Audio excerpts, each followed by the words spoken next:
আমি এক ট্রাক খাওয়া আনছি, ওটা ওইখানে যাচ্ছি, তার আগে আমি এটা দিয়ে এটা এটা কিসের? বাট এটা আমার মা জমাইতো।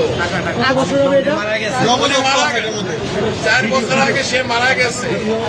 আমি জানি না এটার মধ্যে কি আছে, আছে অনেক কিছুই আছে, কি আছে আমি জানি না।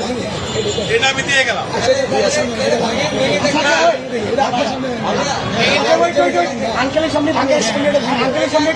যা আছে আমি এক ট্রাক খাওয়া আনছি, এটা নিয়ে আমি এখন ওইখানে যাচ্ছি। আন্টি মারা গেছে, না, আমার মা মারা গেছে। এটা তো বহু মূল্যবান, মানে অমূল্য। আমার কাছে এটা অনেক মূল্যবান। আপনি কি চান? টাকাও থাকে অনেক মূল্যবান। আপনি কি চান আপনার সামনে আমরা এটা ভাঙবো? আপনি দেখতে চান? যদি চান, আচ্ছা আপনি চান, আপনি যদি চান, আপনি চান,